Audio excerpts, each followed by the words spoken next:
Zelensky come with this plan on the one hand, Russia saying what it wants, and then the United States, U.S. policies also there's a lot there to ponder, to say the least. Lieutenant Colonel, thank you so much for joining us on WION. Always my pleasure. Russia continues to pound Ukraine as U.S. withholds using range or long-range missiles despite Kyiv's desperation. Ukrainian military claims Russia launched several waves of drones targeting Kyiv that lasted for 5 hours. Ukraine claims all the drones launched by Russia have either been destroyed by defense systems or neutralized by electronic warfare.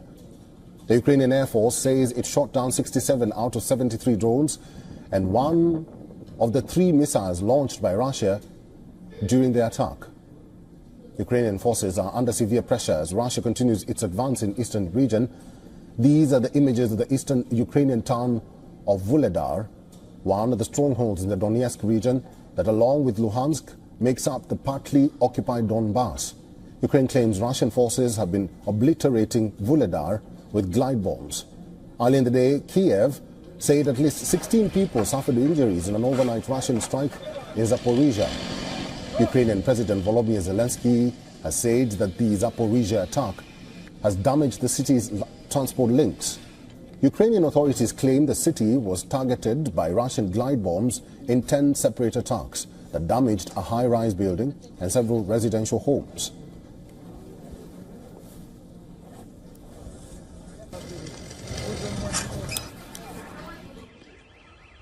The first explosion was somewhere. It was loud but far away. We went down to the shelter from the first explosion. It was a threat from the KAB. We were just sitting in the shelter. Then we heard an explosion and that was it. There was just dust in the basement, nothing to breathe, just a horror. All the windows in the apartment were blown out. Amid the escalating tension, Russian President Vladimir Putin has vowed that Moscow will accomplish all goals it has set for itself in Ukraine in its third year of conflict. Putin accused the West of turning Ukraine into their colony and into a military base targeting Russia. Putin made these remarks while marking the second anniversary of Russia laying claim to 4 annexed regions in Ukraine.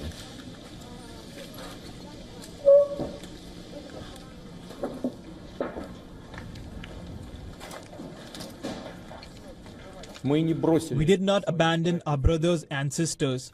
We tried to achieve a peaceful resolution to the gravest conflict.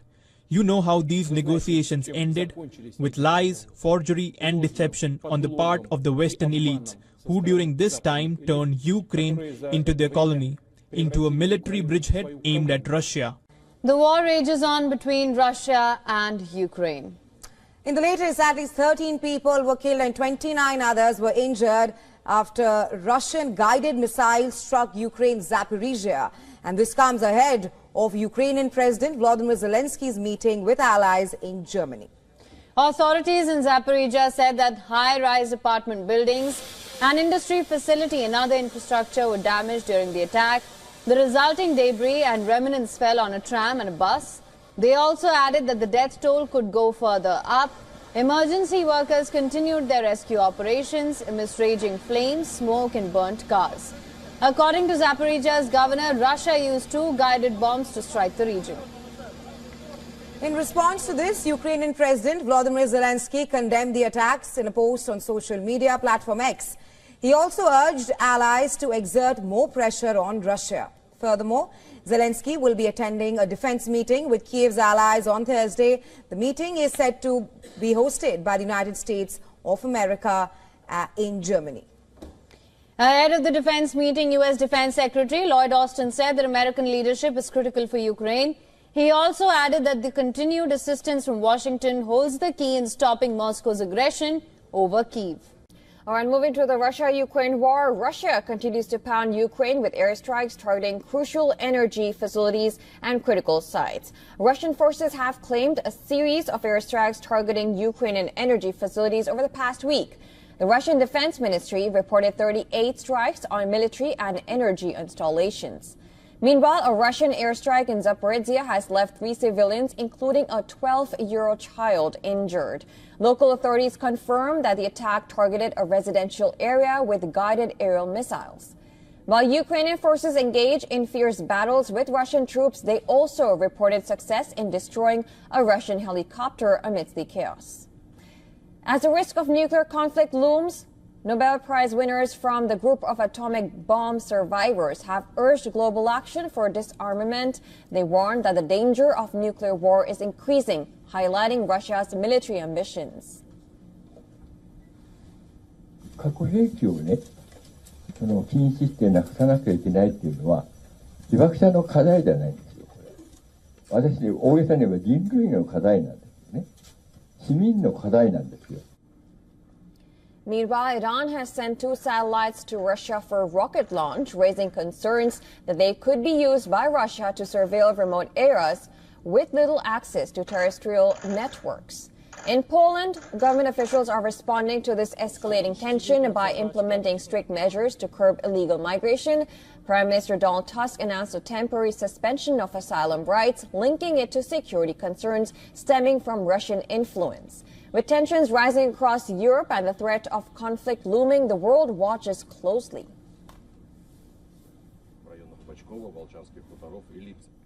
Now, Russia continues to pound Ukraine with airstrikes targeting crucial energy facilities and critical sites.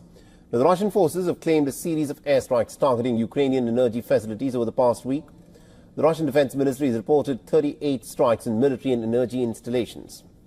Meanwhile, a Russian airstrike in Zaporizhia has left at least 3 civilians, including a 12-year-old child, injured. The local authorities have confirmed that the attack targeted a residential area with guarded aerial missiles. While Ukrainian forces have engaged in some fierce battles with Russian troops, they've also reported success in destroying a Russian helicopter amidst the chaos. As the risk of nuclear conflict looms, Nobel Prize winners from the group of atomic bomb survivors have urged global action for disarmament.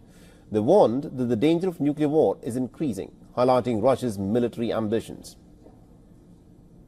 核兵器をね、禁止してなくさなきゃいけないっていうのは被爆者の課題じゃないんですよ。これ私大げさに言えば人類の課題なんですね。市民の課題なんですよ。 In Poland, the government officials are responding to this escalating tensions by implementing strict measures to curb illegal migration. The Prime Minister Donald Tusk announced a temporary suspension of asylum rights, linking it to security concerns stemming from Russian influence. There are tensions rising across Europe and the threat of conflict looming. The world is, of course, watching very closely. Russia continues to pound Ukraine as U.S. withholds long-range missiles despite Kyiv's desperation. Ukrainian military claims Russia launched several waves of drones targeting Kyiv that lasted for over 5 hours. Ukraine claims all the drones launched by Russia have either been destroyed by defense systems or neutralized by electronic warfare. The Ukrainian Air Force says it shot down 67 out of 73 drones and 1 of the 3 missiles launched by Russia during the attack. Ukrainian forces are under severe pressure as Russia continues its advance in eastern region. These are the images of the eastern Ukrainian town of Vuhledar, one of the strongholds in the Donetsk region that, along with Luhansk, makes up the partly occupied Donbass. Ukraine claims Russian forces have been obliterating Vuhledar with glide bombs. Earlier in the day, Kyiv said at least 16 people suffered injuries in an overnight Russian strike in Zaporizhia. Ukrainian President Volodymyr Zelensky has said that the Zaporizhia attack has damaged the city's transport links. Ukrainian authorities claimed the city was targeted by Russian glide bombs in 10 separate attacks that damaged a high-rise building and several residential homes. The first explosion was somewhere. It was loud but far away. We went down to the shelter from the first explosion. It was a threat from the KAB. We were just sitting in the shelter. Then we heard an explosion and that was it. There was just dust in the basement, nothing to breathe, just a horror. All the windows in the apartment were blown out. Russian forces are also gathering in the Ukrainian city of Pokrovsk. The Russian Defense Ministry released footage of fighting in a town near the logistics hub of Pokrovsk. In the footage, a small group of Russian soldiers are seen moving into town and firing assault rifles. Amid the escalating tension, Russian President Vladimir Putin has vowed that Moscow will accomplish all goals it has set for itself in Ukraine in its third year of conflict. Putin accused the West of turning Ukraine into their colony and also into a military base targeting Russia. Putin made this remark while marking the second anniversary of Russia laying claim to 4 annexed regions in Ukraine. We did not abandon our brothers and sisters. We tried to achieve a peaceful resolution to the gravest conflict. You know how these negotiations ended, with lies, forgery and deception on the part of the Western elites, who during this time turned Ukraine into their colony, into a military bridgehead aimed at Russia. Meanwhile, Russian Prime Minister Mikhail Mishustin arrived in Tehran on Monday. He is scheduled to meet Iran's President Masoud Pezeshkian. The visit comes after reports of Iran supplying Russia with missiles in its war with Ukraine emerged. As winter approaches, Ukraine faces a dangerous new phase of the war. Russian strikes on energy infrastructure have crippled power supplies in Ukraine. President Zelensky is seeking urgent help from Western allies. Our next story analyzes the battlefield situation where Russia is deploying new weapons. Take a look.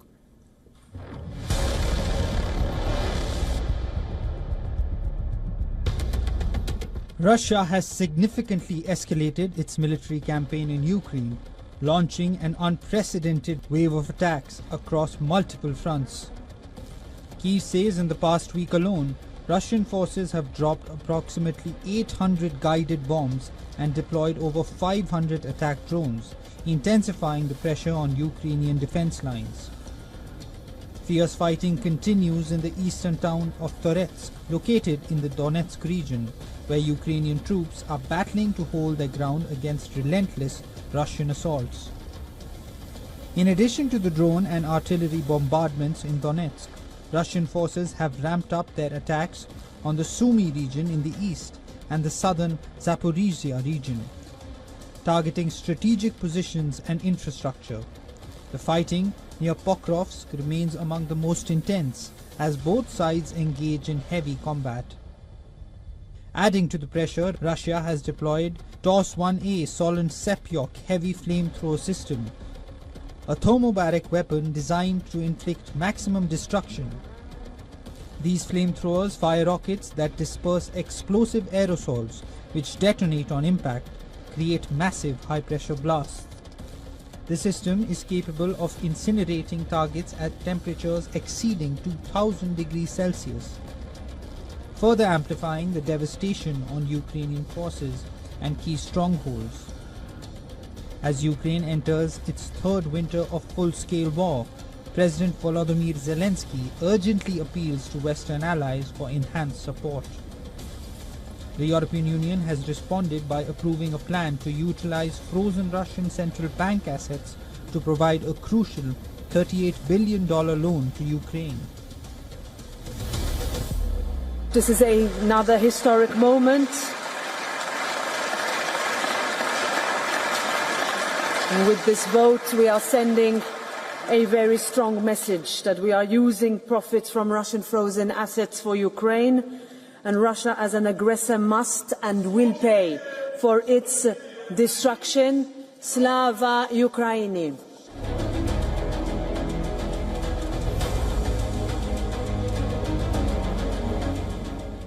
In a significant development, South Korea contemplates direct weapon supply to Ukraine, potentially adding a new angle to the already escalating situation, after accusing North Korea of sending troops to Russia, a charge denied by both Moscow and Pyongyang.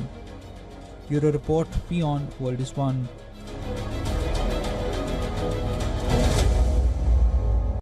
A massive fire erupted after Russian missiles struck the Ukrainian city of Zaporizhia. Zaporizhia Governor Ivan Fedorov claimed that at least 11 people were killed and 19 others were injured in the strike. He further stated that at least 2 children were wounded in the attack.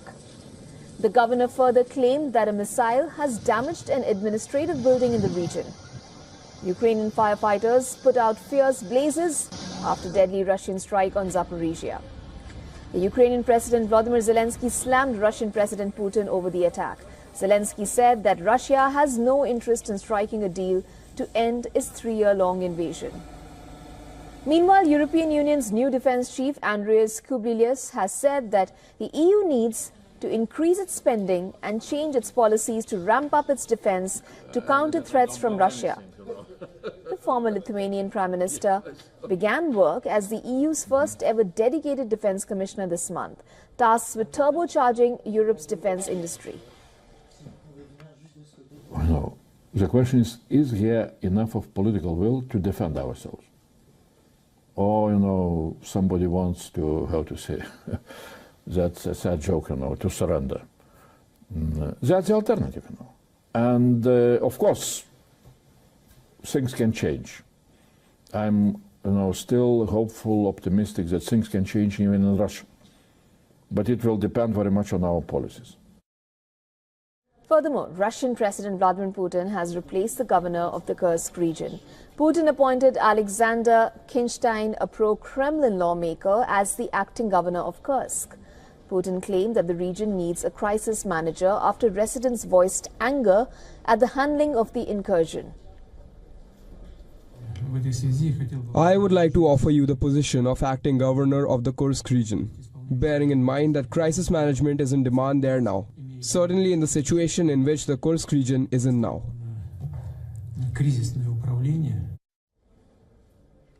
During a meeting in Minsk, Belarus, Putin said that Russia could deploy its newly developed hypersonic missile Oreshnik in Belarus next year, as it begins to ramp up production of the weapon. During the visit, Vladimir Putin signed a treaty offering security guarantees for Moscow's closest ally, including the possible use of Russian nuclear weapons. Right, moving to our coverage of the Russia-Ukraine war. Fresh Russian strike has killed at least 2 people and injured 5 others in the Ukrainian city of Zaporizhia. The head of the Zaporizhia region said that the strike hit a private clinic in the city center and damaged the nearby buildings. Ukrainian President Volodymyr Zelensky sent his condolences to the families of the victim. Ukrainian authorities have released the footage of what they called rescue and cleanup operations. Earlier, the Director General of the IAEA, Rafael Mariano Grossi, claimed that an official vehicle of the International Atomic Energy Agency was hit and was severely damaged. Zelensky reiterated the claim in his briefing.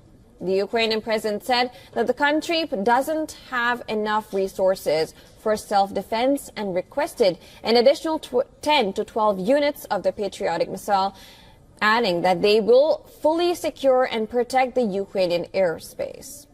We don't have enough systems to protect our country from Russian missiles, but our partners have these systems. Again and again, we repeat that air defense should save lives, not gather dust in warehouses. The United States has announced that it has disbursed $20 billion loan for Ukraine, backed by proceeds earned on frozen Russian assets. The loan is a part of a $50 billion G7 support package to Ukraine. Now, in another development, Russian President Vladimir Putin has backed the idea of mandatory DNA testing for new army recruits. He has called it a good suggestion to protect soldiers' interests on the front line. The proposal emerged after growing concerns over the fate of troops amid the Russia-Ukraine war. The search for missing persons is a very important topic. I will once again check how the work is currently organized in regard to the relatives of such persons. We have already tried to ensure material support before these issues are clarified. In general, I have been told that work is being laid out. As Ukraine's incursion into Russia enters its 12th day, the border regions of Kursk continue to witness destruction and devastation. In the latest, the Zaporizhia nuclear plant is once again in the eye of the storm. And this comes as a drone strike has put the plant's safety in jeopardy. The plant, which is under Russia's management since 2022, said that a Ukrainian drone has attacked the site with a massive payload. According to the International Atomic Energy Agency, IAEA, the impact was close to the plant's cooling ponds and around 100 meters from the plant's power line. However, the attack did not result in any casualties or damage any equipment in the plant. The plant, which has been largely dormant, has seen both Russia and Ukraine blame each other of sabotaging and endangering the safety of the plant. Furthermore, Russia has released a satellite image showing a bridge destroyed over the same river, of course, which is in the Kursk region. The Russian Foreign Ministry alleged Ukrainian forces of using US-made rockets in destroying the bridge, claiming lives of several volunteers trying to evacuate civilians in the region. Reports suggest that in the last 24 hours, over 3,000 people have been evacuated, while 10,000 residents were staying at temporary accommodation centers. Earlier, a Ukrainian convoy went up in smoke near the border regions of Sumy. Ever since Ukrainian troops made a surprise invasion into Russia, bombardments by drones and missiles have significantly increased in the area, which has predominantly been quiet and peaceful. And reports suggest that an Islander Iskander K cruise missile and an aerial bomb was used in the attack. Authorities from Ukraine confirmed on Saturday that 2 people have been injured in missile attacks in Sumy. The attack has also damaged cars and buildings as well. Recently, Ukraine has also held assault drills in the Sumy region, which is near the Russian border. According to Ukrainian instructor, the objective of the drills is to train soldiers to defend themselves from ambushes and attacks from the enemy. He also added that the Ukrainian commanders have thought out the incursion very well and has caught the Russian forces off guard. Meanwhile, Ukraine's President Volodymyr Zelensky said that his troops have bolstered their positions and their presence is growing stronger in the region. Today, General Syrskyi also reported on the continuation of our advance in the Kursk region. The operation is proceeding exactly as we planned. The bravery of Ukrainians is achieving great things. We are now strengthening our positions. The bridgehead of our presence is becoming stronger. On Sunday, Ukraine said that it had destroyed Russia's ballistic missile that was approaching its capital, Kyiv. Authorities at Kyiv said that this is the 3rd ballistic missile launched by Moscow within the last 1 week. Initial reports suggest that Russia once again resorted to use North Korean ballistic missiles for the 3rd consecutive time, though there were no reports of casualties from the attack. Ukraine's Air Force said that Kyiv and its surrounding areas were under fresh air raid alerts. This comes after Russia claimed that it shot down Ukrainian aircraft and some helicopters and drones. Meanwhile, reports suggest that Germany has decided to slash its military aid to Ukraine from 8 billion euros to 4 billion euros. So far, Kyiv has claimed to have taken control of 82 settlements over an area of 1,150 square kilometers in the Kursk region since the 6th of August. Now, that is a claim highly refuted by the Russian side.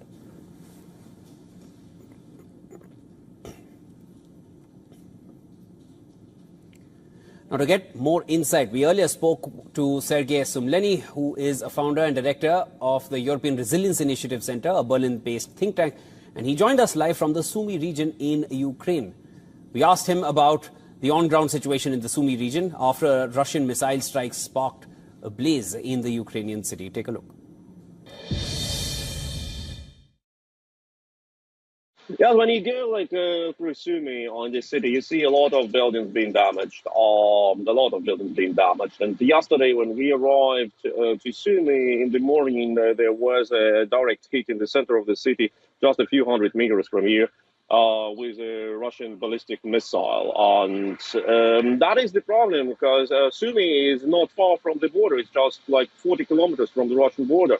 Now the effective buffer zone on another side of the border, where Ukrainian troops control territory, is another, let me say, 20 kilometers into deep.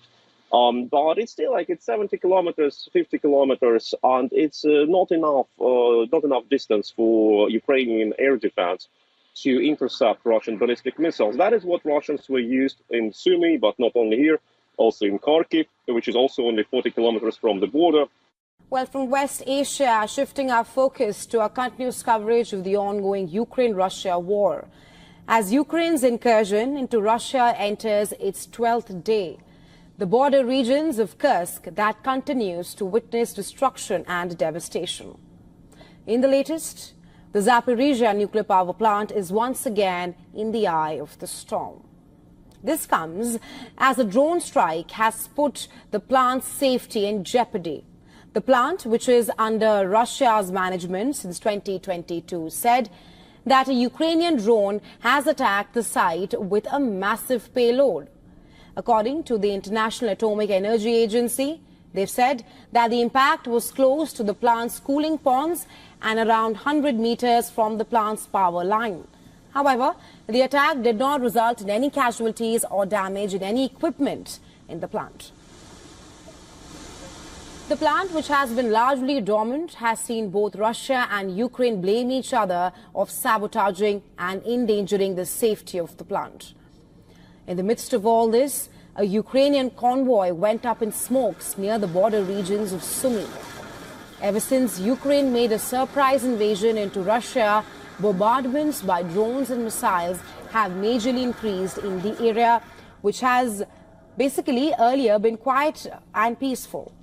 Reports now suggest that an Iskander K-cruise missile and an aerial bomb was used in the attack.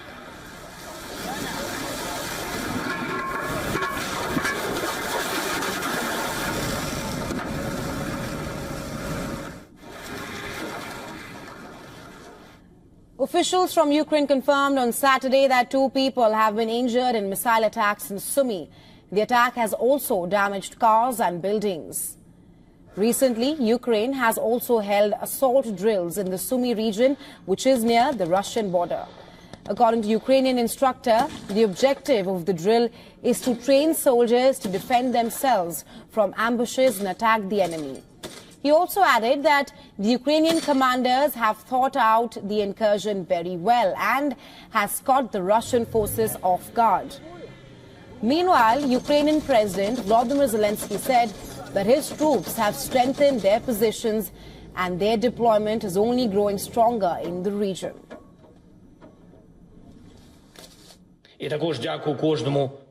Today, General Syrsky also reported on the continuation of our advance in the Kursk region. The operation is proceeding exactly as we planned. The bravery of Ukrainians is achieving great things. We are now strengthening our positions. The bridgehead of our presence is becoming stronger. So far, Kyiv has claimed to have taken control of 82 settlements over an area of 1,150 square kilometers in the Kursk region since August 6th. The major counter-offensive into Russian region has sent more than 120,000 people fleeing the border region.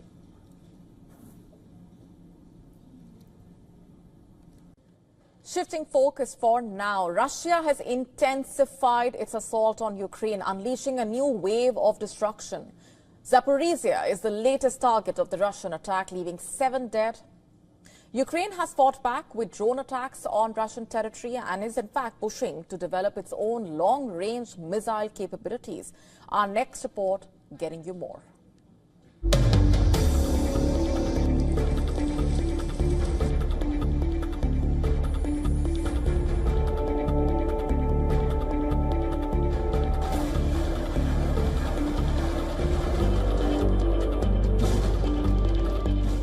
The situation in Zaporizhia is grim. A ballistic missile, likely an Iskander, has left buildings in ruins. With rescuers racing to find survivors beneath the rubble, Moscow has repeatedly denied attacking civilian targets.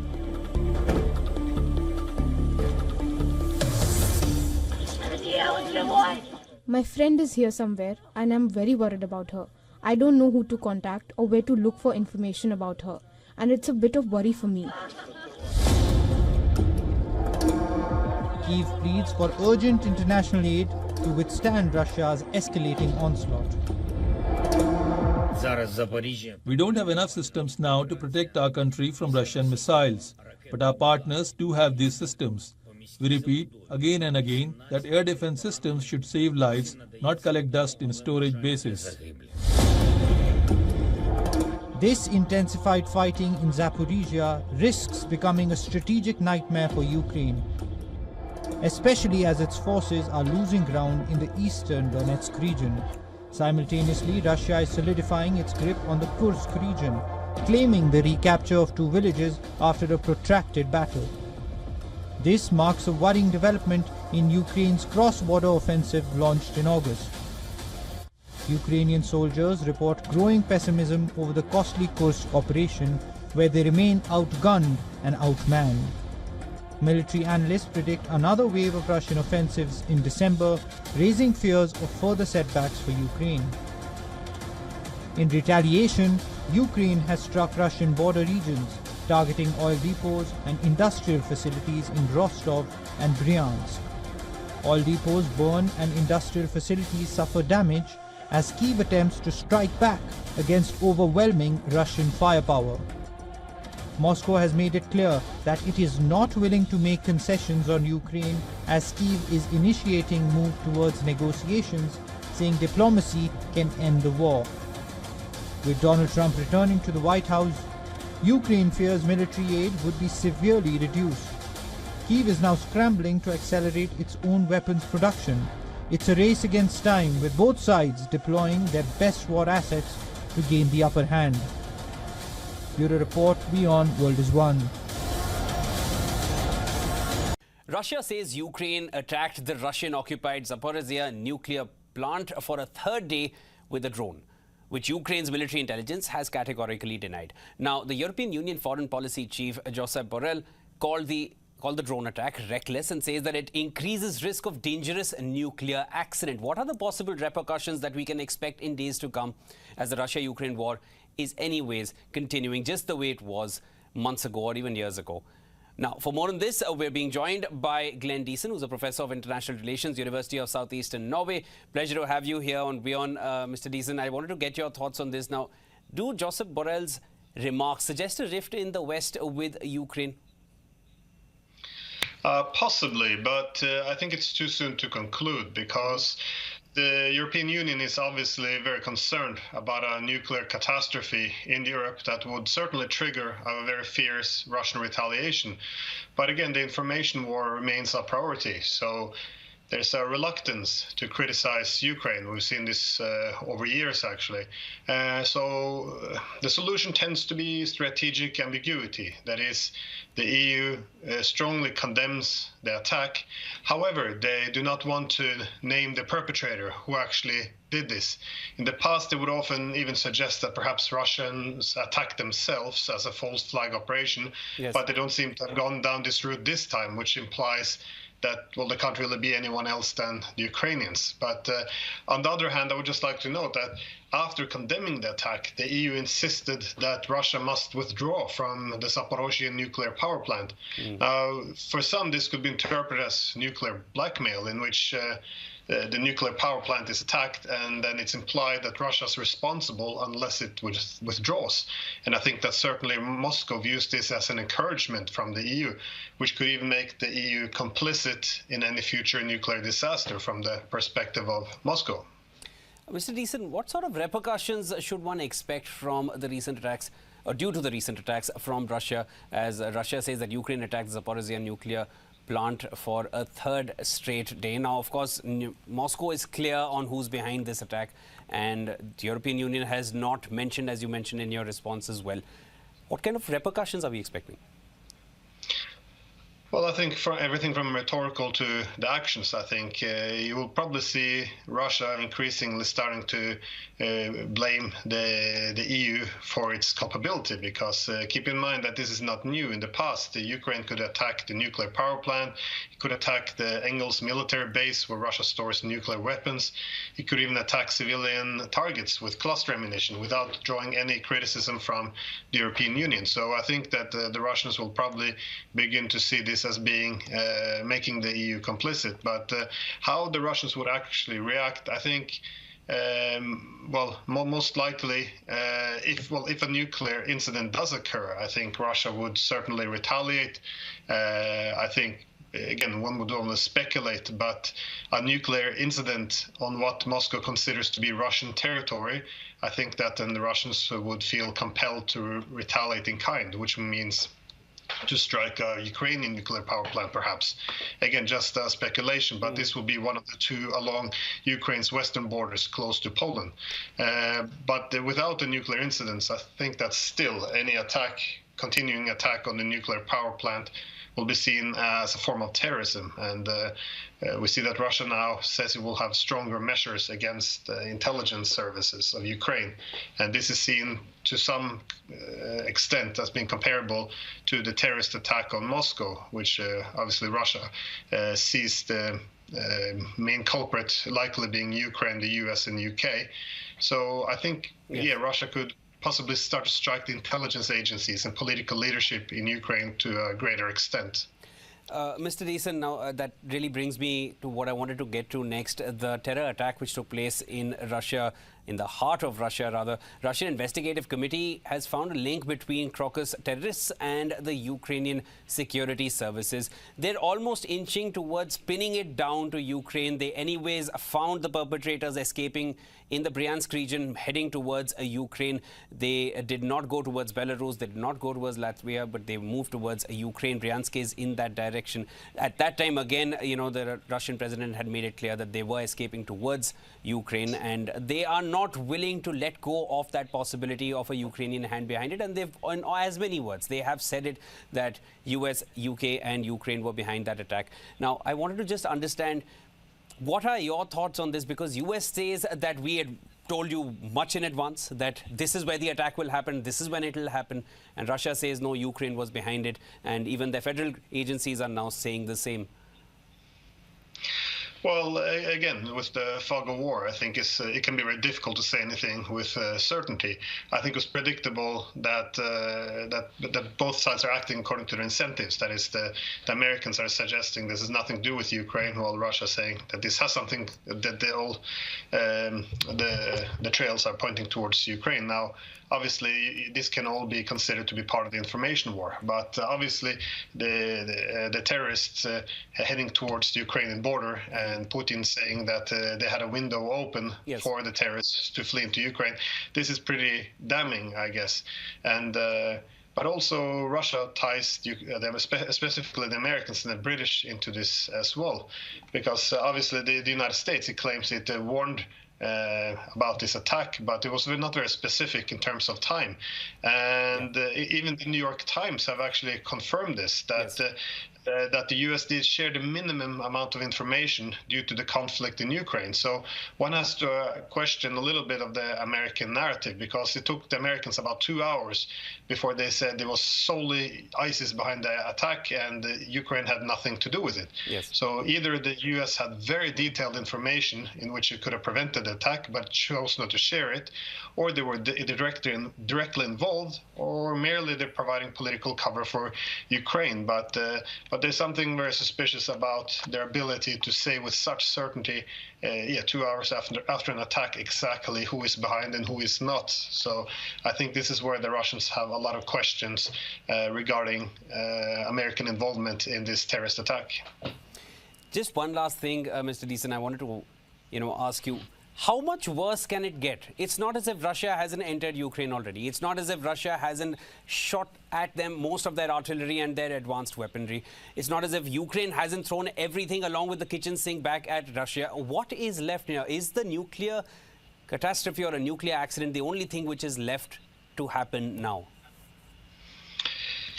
It's possible. I think Russia is tempted not to escalate to the extent that they will be in a direct war with NATO, and indeed NATO doesn't want a direct war with Russia either.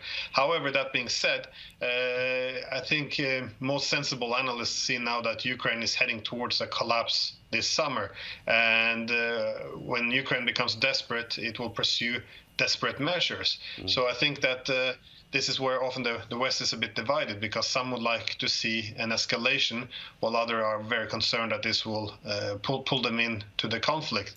So from the Russian perspective, I think they see this as a dilemma, because the more direct attacks on Russia, for example, with cluster ammunition against civilian population within Russian territory, Western weapons that would be, it's, they, on one hand, they have to respond, otherwise they will embolden they see themselves as emboldening NATO, that they can essentially kill Russian civilians without any repercussions.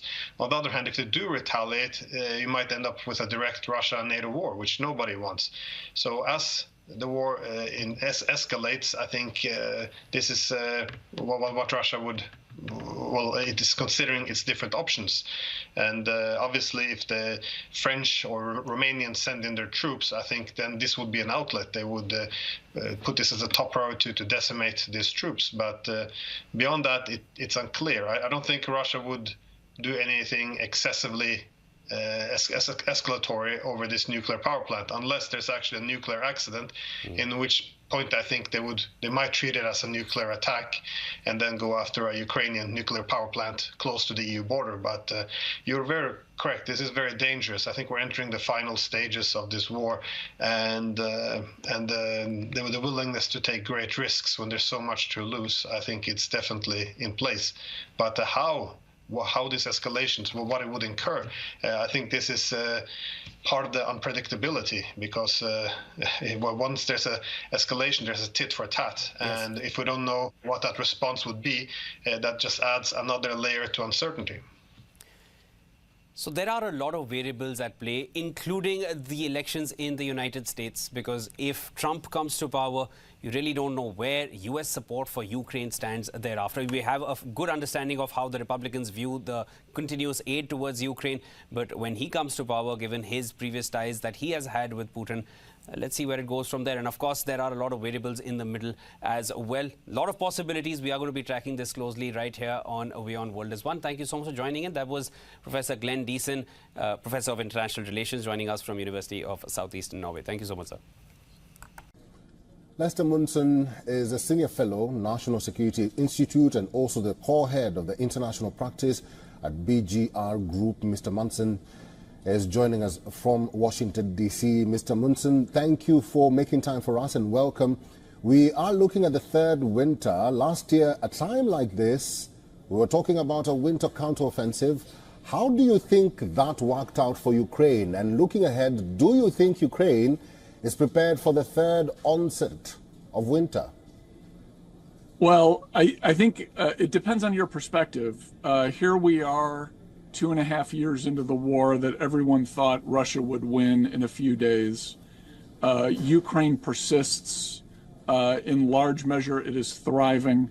It is doing, in the grand scheme of things, it is doing quite well in the face of this onslaught from its much larger neighbor. So I would say we should be very appreciative of how well Ukraine has managed this war thus far. Could they have done better at different periods? Certainly. Ukraine does appear today to have, in some ways, the upper hand over the Russians. It has taken Russian territory for the first time in the last couple of months. That changes the chessboard significantly, even though it's not a lot of territory in the context of what Russia has taken. It does change the conversation. Also, Ukraine is now able to strike further into Russian territory. It wants to be able to strike even further than that. That changes the dynamic as well. And if Ukraine can hold its ground and maybe even gain a little advantage in this coming winter through, longer range strikes, through quicker repair of its damaged infrastructure, then it's going to be in a good position to push for perhaps a negotiated settlement next year that sees a large part of the Russian forces withdrawn from their country. We heard there from the United States Secretary of State Antony Blinken saying that Vladimir Putin weaponized the weather last year and also the year before.